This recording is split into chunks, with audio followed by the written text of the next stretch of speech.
Good afternoon, everyone. My name is Max Weintraub. I am the president and CEO of the Allentown Art Museum, and it is my pleasure to welcome you here today for this special talk, which is as part of our ongoing campaign to acquire two magnificent Tiffany windows, which currently reside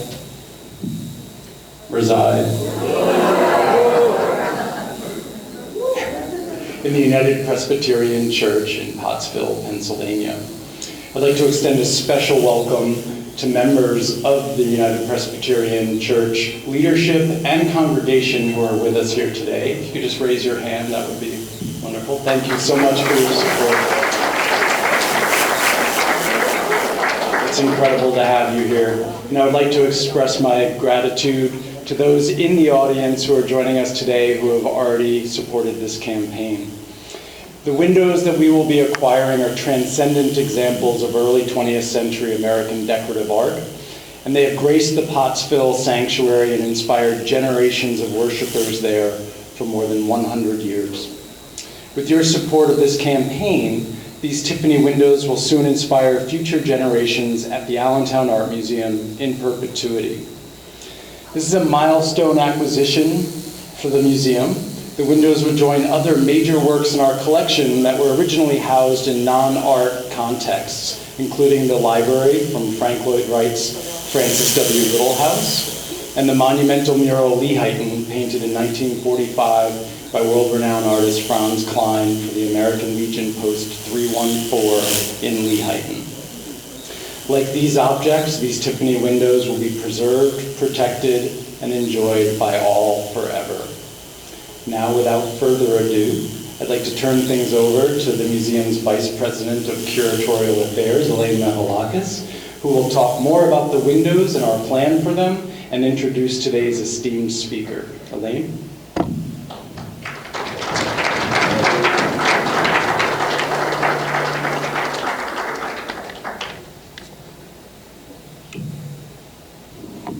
Thank you, Max. Good afternoon, everyone. Before I turn things over to Lindsay, I'd like to share a little bit about the pair of Tiffany windows that the museum is acquiring, and also add my thanks to those of Max, to so many of you here today for your support of this initiative. So these are the two windows that we are purchasing from the Pottsville United Presbyterian Church about an hour west of here. And they're memorial windows commissioned to commemorate a loved one, which typically would have illustrated biblical subjects. However, from the turn of the 20th century on, Tiffany increasingly promoted landscapes as appropriate subjects for memorial windows. It was a pioneering idea, and it reflected Tiffany's own passion for nature, as well as the rise of religious liberalism in the United States. And it was a means of melding the spiritual with the earthly. Both of these windows present rivers as a metaphor for the passage of life, and they suggest the presence of God in nature. They feature cypress trees, signifying everlasting life, and the biblical verses on the dedication panels at the bottom of each of the windows refer to water as a metaphor for God's love. There's great illusory depth in the scenes as the river recedes into the distance, and suggesting a long journey or a departure. And in particular, in the landscape on the Thompson window, which is on the left, there's this wonderful late afternoon light suggested, referring to a poignant kind of transitory moment.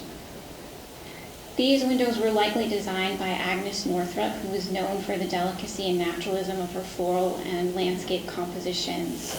And she would have likely started with a watercolor drawing, as the medium lent itself to conveying the translucency of glass and the effect of light on color.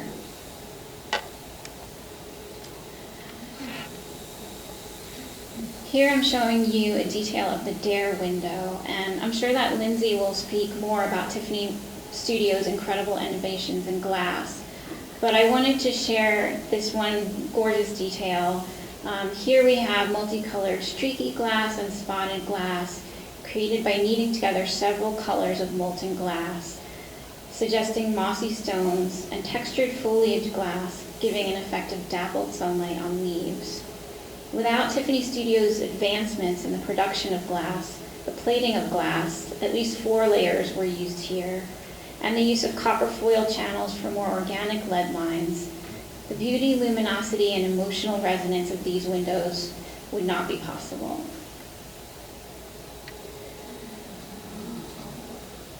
Our plan is to install these stunning and remarkable windows in the museum's Crest Gallery in the spring of next year. And in conjunction with that, I'm pleased to say that we've also been talking with Lindsay about hosting the traveling exhibition, Tiffany's Gardens in Glass, organized by the Neustadt. Now it's my pleasure to introduce Lindsy Parrott. Lindsy R. Parrott is the Executive Director and Curator at the Neustadt Collection of Tiffany Glass in Queens, New York. During her 20 years at the Neustadt, her research has centered on Tiffany's lamps, windows, and mosaics. Working with the Neustadt's one-of-a-kind Tiffany Glass Archive, she has also conducted important research on the history, production, and artistic use of Tiffany's extraordinary glass. Lindsay has co-curated significant Tiffany exhibitions, including Tiffany's Glass Mosaics in 2017, organized in partnership with the Corning Museum of Glass, and Louis C. Tiffany and the Art of Devotion in 2012 at the Museum of Biblical Art in New York City. The accompanying publications for both exhibitions received excellence awards from the Victorian Society. Lindsay's current projects include the forthcoming exhibitions Tiffany's Gardens in Glass and Tiffany or Tiffony, The Art of Looking.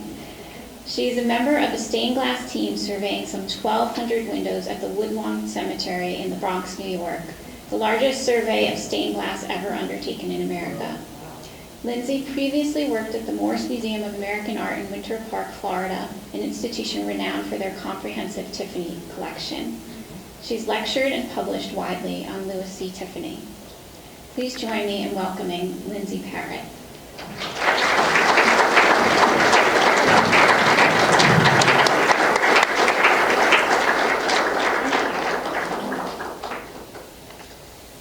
Well, good afternoon. Thank you so much for that introduction and also for the overview of the windows. I think our presentations will overlap perfectly, complement one another perfectly. I am absolutely thrilled to be here. Thank you for joining us this afternoon for this kind of momentous occasion to really take what I believe, correct me if I'm wrong, is kind of the first close look at these windows before they arrive early next year. So I wanted to do a few things today. Let's see.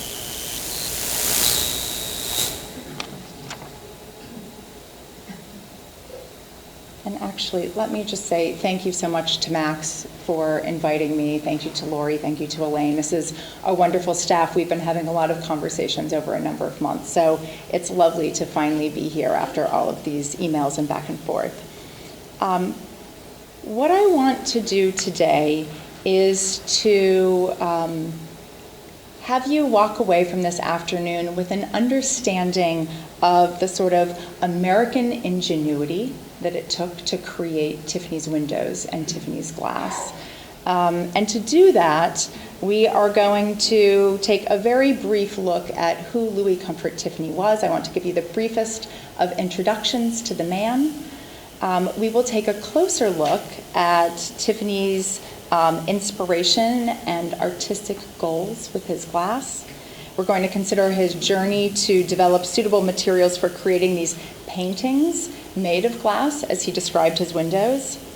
I wanted to highlight a few of the different glass types that are present in the windows that will be making their home at the Allentown Art Museum, so that you really understand the artistry of the windows when you stand before them. And also I wanted to give you a brief introduction to Agnes Northrop, the woman to whom these designs are attributed. And I wanted to put the windows that the Allentown Art Museum will be acquiring in a context with a couple of other important Agnes Northrop windows that have been recently acquired by other museums. So I just wanted to say one thing sort of personally before we get started today. As Elaine alluded, I've been working on Louis Comfort Tiffany's material and history in glass for about 25 years now. And I wanted to share these slides with you because I continue to be dazzled by these works. Nothing ever feels old with Tiffany's glass. I mean, the windows may be old, the glass may be old, but the feeling is always fresh. The excitement of the beauty of each piece of glass, every single piece is different, it's unique. I hope that you will feel some of that today in the presentation, but also when you come back next spring and stand before these glorious windows from the church. And so I hope today you will appreciate not only the beauty of the finished compositions, the finished windows, but also the story, the journey, the ingenuity, the creativity that it took to create glass that is so beautifully selected to make these finished works of art.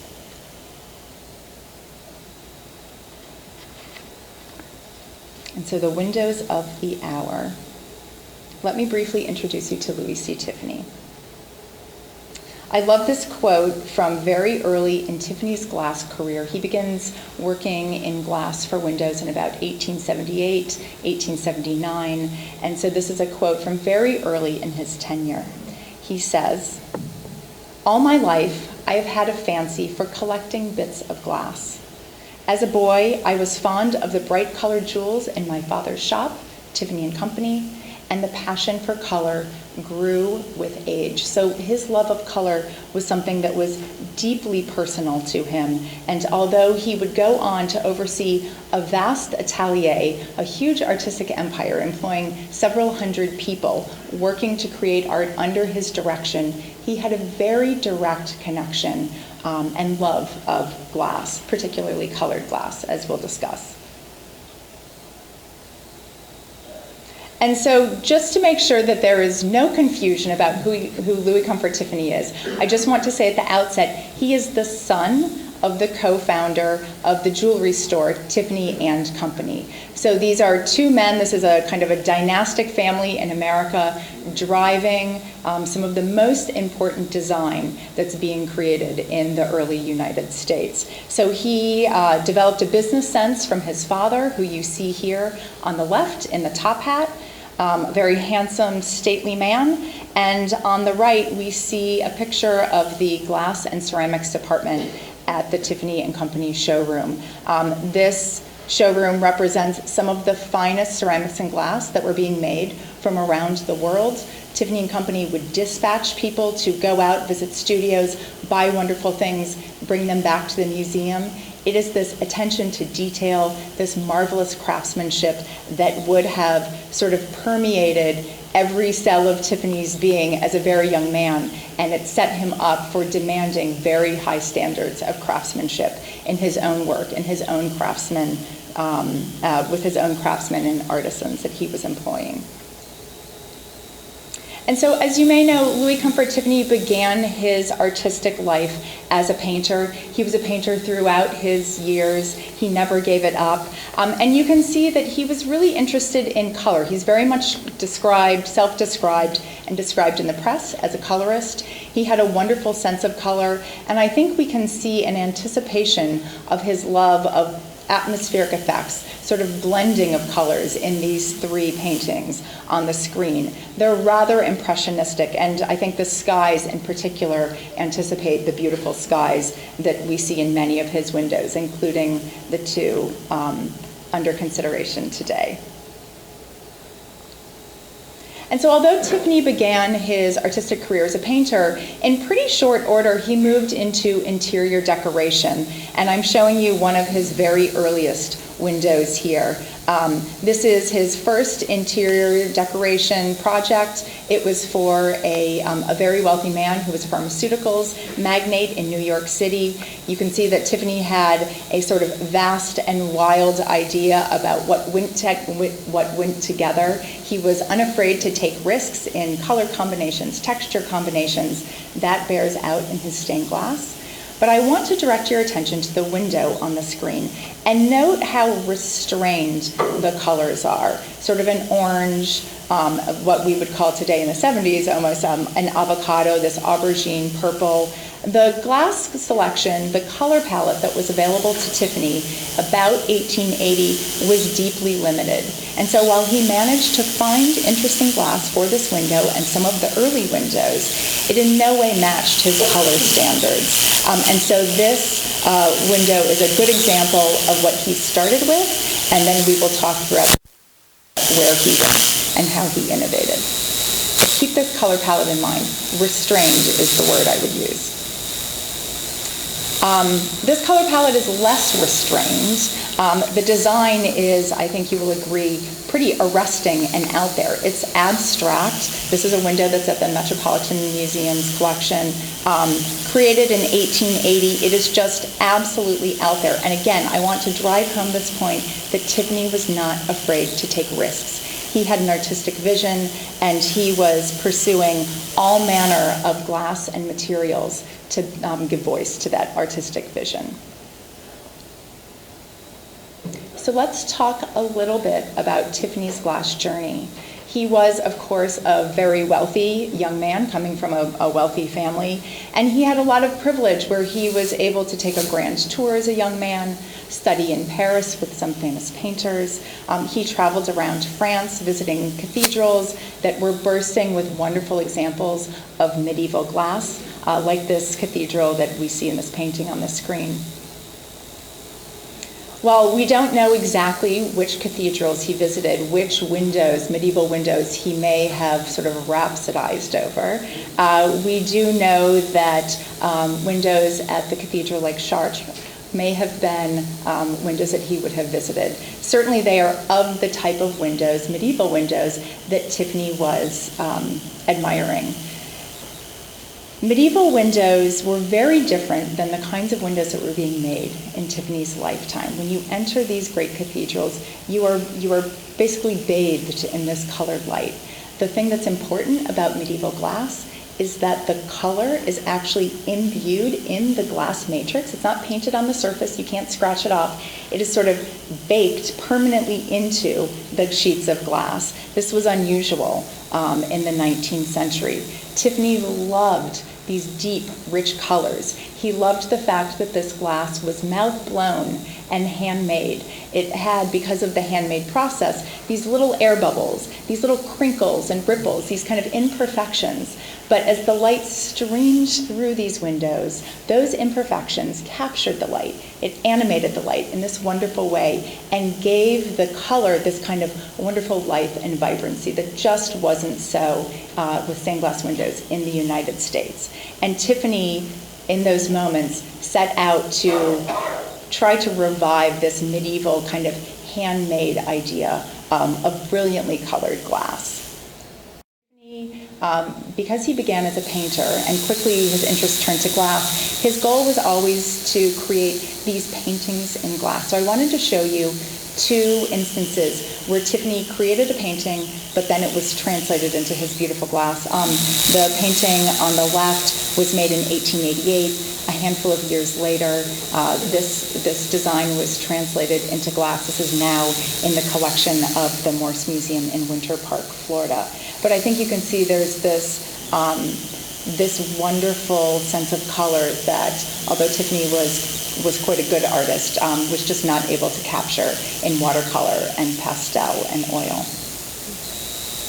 And I wanted to share this with you also. This is a wonderful little window. It's only about this big. It would fit into all of our homes and be just the perfect accent. This was a painting. This is a very old photo. We don't know where this painting is. It's been lost. Maybe it will show up at some point. But this painting of peonies at various stages of blossom was translated so beautifully and sensitively into glass. And this is where, as Elaine mentioned, Agnes Northrop was, Tiffany's designer, was so adept at rendering flowers. And Tiffany's glass selectors were so inspired in choosing beautiful glass that would suggest the bend of a blossom, the light breaking over a particular bud. And I think you can really see this in very vivid detail with this beautiful window. So let's look at a few different glass types. Drapery glass, as I've mentioned, was a type of glass that was ladled onto the rolling table. It was rolled into a flat sheet, and then someone with wooden paddles or asbestos gloves would scrunch and push the sides of the sheet of glass until it buckled into these soft folds. Can you see that the drapery on this woman's garment, this figure's garment, is just kind of wonderfully billowy? She's sort of hunched up her dress, and it sort of blouses over in such a naturalistic way because of this three-dimensional glass. On occasion, drapery glass was used for flowers, and I can't be absolutely sure. Maybe the members of the church who have been living with these windows and appreciating them for all of these years can weigh in on this. But I suspect that these water lilies at the very bottom perhaps use pieces of drapery glass. Can you see here? These sort of thick folds, these darker areas. I think that this is drapery glass that's been selected to give these beautiful kind of waxy petals of the water lily. Rippled glass was made by moving the glass table while the glass was rolled into a flat sheet but still molten enough to take some kind of form and to have its surface disrupted. It was often used for leaves. Looks like the wind is sort of ruffling these leaves. Of course, rippled glass is being used for water. That's a no-brainer, right? But look at some of the wonderful other ways that it's being used. You can see in this Thompson Memorial window that the rippled glass has been beautifully used for the foliage on the trees on the right. Again, to give kind of this texture of wonderful foliage. It's rather impressionistic, but still very naturalistic. Streaky glass. Tiffany was keen to mix up to 5 different colors of glass into a single sheet, which he achieved. I read something recently, he wished that he could mix 11 colors together. He does not seem to have achieved that goal, but 5 is plenty. And streaky glass was used in all manner of ways, of course, very expressively in flowers. I wanted to share this quote with you because the skies in both of the windows that the museum is acquiring, I think, are so beautiful, as Elaine noted earlier. And I love this quote. This woman writes, "Part of the enjoyment of opalescent flat glass lies in the surprises awaiting one when the glass is held up to the light. A pane of dark blue and white, harsh and crude in reflected light, on your left, becomes suddenly glorious when seen in transmitted light, like a sunset all at once illuminating the sky in this land of brilliant effects. The light playing richly as through clouds and haze with a varying density and textures of the glass." So very much when this glass was introduced, people understood the kind of poetry of effects that it was capable of achieving. And I suspect that seeing these windows in person, whether they're in the church or someday here at the museum, you'll be able to better appreciate that quote and just the lovely kind of haziness and the soft light that is captured in the sky through this streaky glass. I should say the water, too. Looks like it's a wonderful tumbling stream because of the way that the streaks have been selected for that river of life. And then here, too, at the bottom of the Durer window, the beautiful kind of reflection of sunlight, the reflection of flowers and foliage on this multicolored stream in the foreground of this window, all due to beautiful streaky glass. Spotted glass was another Tiffany innovation. This is glass that was sort of heat reactive. It would be reheated a couple of times after being rolled into a flat sheet, and these little sort of crystalline forms would begin to grow and create spots in the sheet of glass. Here are 2 nearly full sheets in our collection, and you can see that the spots sort of grow in this haphazard way. And so it's really up to the glass selector. This is where glass selectors are so important at the Tiffany Studios, to be confronted with a large piece of glass with swirls of color, spots of color, and to say, oh, look, right there, that little section, that's going to be the perfect leaf, the perfect flower petal, the perfect rock in that river of life. That's where true artistry also comes into play. It's making the glass, but also selecting the glass. And if you've been to the Metropolitan Museum and the Engelhardt Court, you've maybe admired this autumn landscape attributed to Agnes Northrop. And here you can see, even just in the bottom corner of this window, there's just a riot of color with this kind of wonderfully spotted glass in this autumnal color palette. And we see something similar, a little more restrained, but Elaine noted this in her introductory remarks, these kind of wonderful mossy rocks and this dappled sunlight on the hillside. Can you see the sort of serene green color palette that's been selected? It's very evocative, but quiet and not distracting, complementary to the overall design. And then there's a wonderful type of glass called foliage glass. It's sometimes called confetti glass. I think you can see why.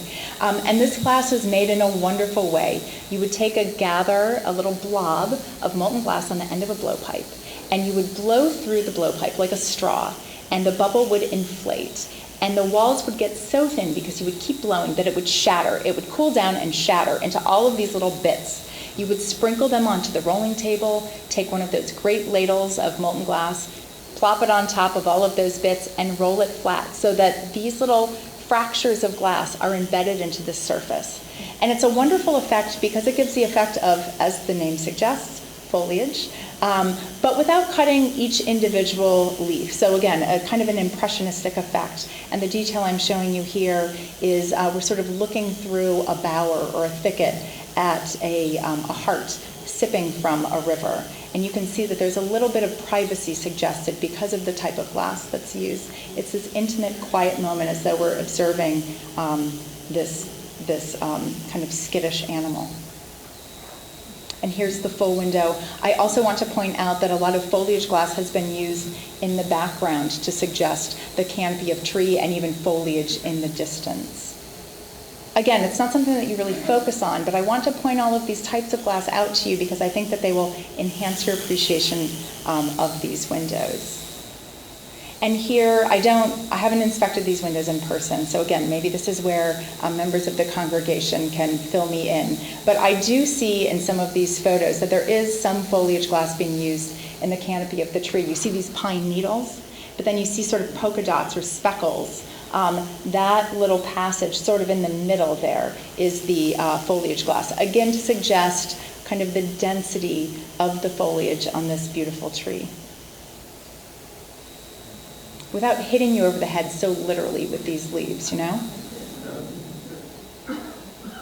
And then I suspect too that there's a type of glass called hammered glass, and I hope you can see on this slide on the left that it's a kind of a soft pebbled texture. This is sort of a rolled, to make this, I talked to someone at Kokomo and I said, how do you make that little fine texture? And he said, some old guy sat out in the parking lot for 3 days with a hammer and the metal roller and just hammered it, made all of these little concave divots, and then when they roll the glass, those concave divots become convex. So this glass is used for plating. Again, Elaine mentioned this. You're layering multiple pieces of glass to modulate color, but sometimes to give the effect of a distant horizon, a distant mountain range. And I suspect that this glass is used, in subtle but impactful ways in the two memorial windows we're discussing.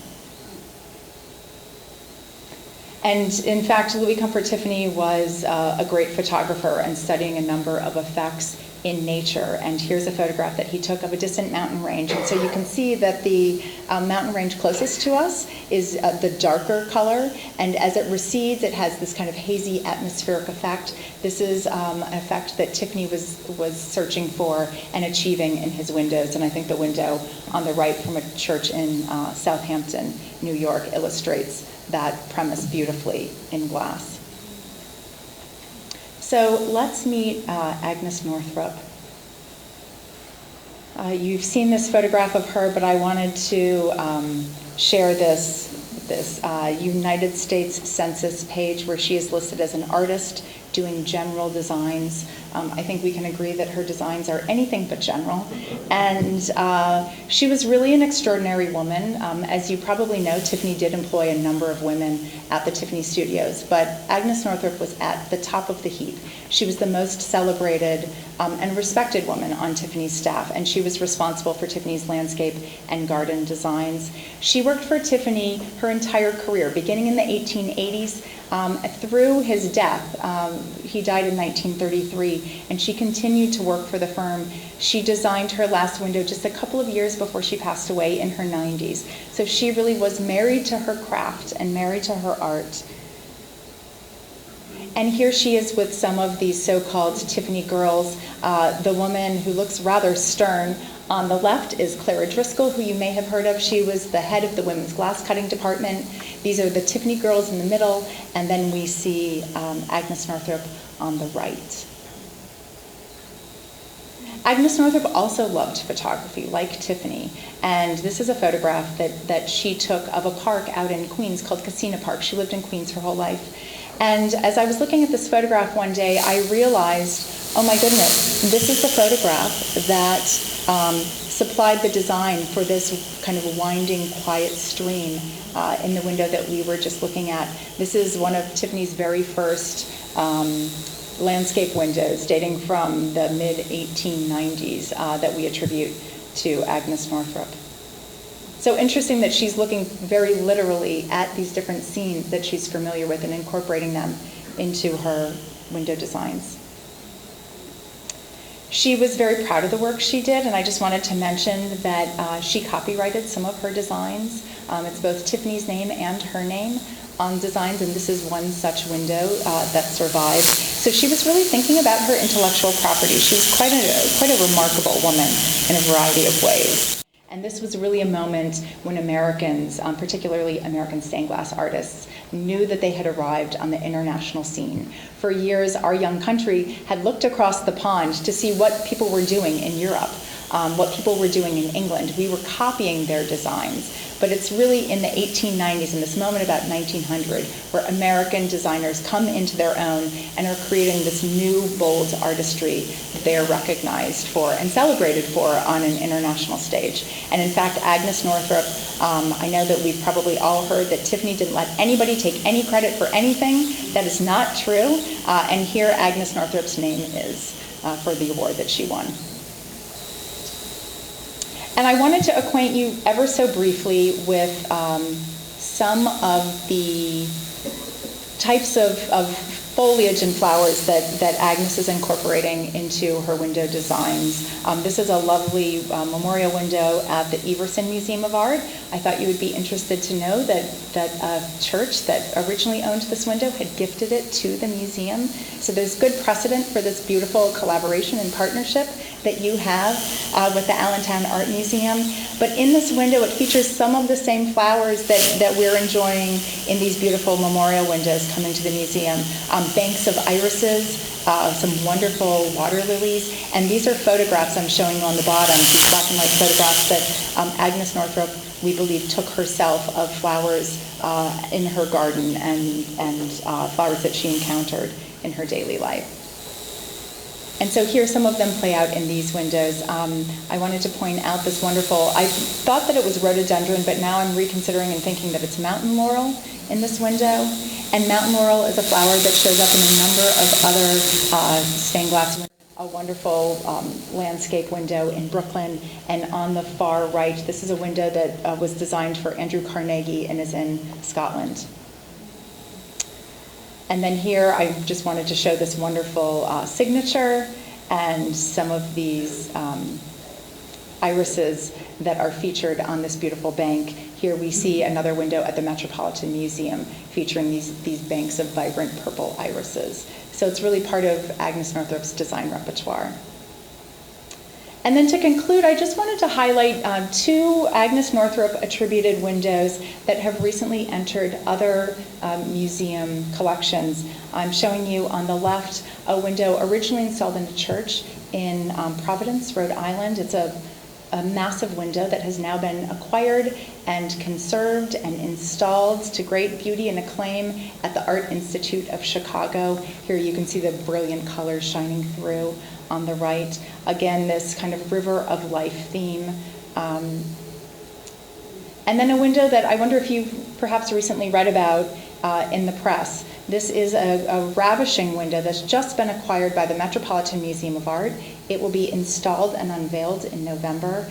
And this has a wonderful Pennsylvania connection. This window was created, we know for a fact that it was designed by Agnes Northrop. And it was created for this woman, Sarah B. Cochran, who was known as the Coal Queen, for her private residence. And so this window has been in boxes, I understand, for decades. It originally graced the landing in Mrs. Cochran's house, and now it will be featured in the Great Central Courtyard in the American Wing at the Metropolitan Museum. And it's an exciting acquisition for them because they have a number of wonderful design drawings, watercolor design drawings for windows. And here on the left is the design drawing for Agnes Northrop. You can see, I hope, her signature in the bottom right corner of the right-hand panel. And then the translation from the watercolor design into ravishing, bold glass. And so again, I really commend the Allentown Art Museum for being interested in saving these windows, keeping them in the community, presenting them to their visitors. I commend the church members for placing their trust in the museum. I know it must be difficult to let these beauties go, but I understand you're doing such important work with the purchase of these windows. So it sounds very much like a win-win for all involved. And I think it's very interesting that of these windows that have recently been acquired by these different museums, they're all from more or less the same time period. And there are deep similarities, I think, between, if not the kind of river of life compositions, then some of the flowers that are featured. So I wanted to end today by placing the Allentown Art Museum's windows in context with these other wonderful institutions who are doing the same kind of preservation work that you were doing, the Metropolitan Museum and the Art Institute. So thank you so much for your time today. Just to add, if you'd like to be a part of a real life story, please be a part of ours and join this campaign. It's going to be a transformational moment for the Allentown Art Museum. I hope you can all be a part of it. Thank you all for coming. You are our ambassadors for this project, so please tell your friends and neighbors about it. And please join me in thanking Lindsay for that incredible. Thank you so much.